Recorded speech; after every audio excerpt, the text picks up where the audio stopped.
Et la crise actuelle, effectivement, touche aussi l'enseignement, l'université. Ce matin, une collègue de travail me disait que une des choses les plus importantes qu'elle aurait aimé faire, c'est une collègue qui a aussi une compagne très proche que tu connais. Une des choses importantes qu'elle aimerait faire, ce serait de vraiment s'adonner à la formation des professeurs.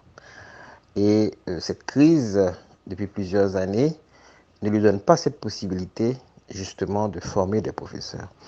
Maintenant, l'école normale supérieure, justement, ça a été je dirais, pendant longtemps, un fleuron dans la formation des profs. C'est-à-dire, on a eu des profs dans les années 60, 70, 80, très tard, jusque dans les années assez récents, même après 86. Hein.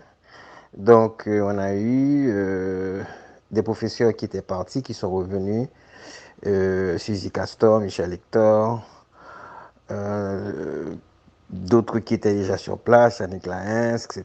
Il y avait vraiment un corps professoral assez intéressant. Il y a eu d'autres professeurs dont je ne me souviens pas des noms. Mais l'école normale a toujours été, pendant longtemps, un fleuron dans la formation. Et puis après, on a eu une baisse avec les troubles politiques, les troubles sociaux, etc.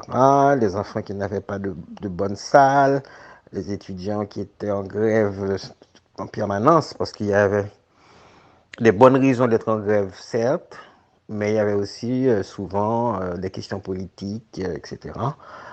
Et comme tu le sais, l'université est au centre de tous les débats et même des manipulations politiques. Donc, ce qui a un petit peu affaissé un peu l'école normale, le tremblement de terre de 2010, etc., tout ça, pas de local, donc toute une série de problèmes, et puis des parts massifs d'enseignants de qualité, et même de ceux que l'école normale a produit, sont aussi partis, des jeunes intéressants, dans les domaines des mathématiques, des sciences physiques et même en littérature. Il y en a qui sont actuellement en France, il y en a qui écrivent à Paris.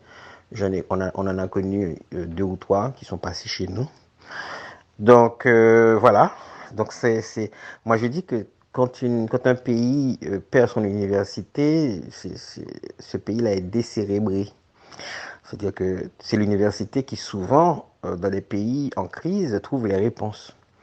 Donc, quand l'université est touchée aussi, frappée de plein fouet, c'est ce qui rend, c'est ce qui donne à la crise haïtienne son caractère multidimensionnel.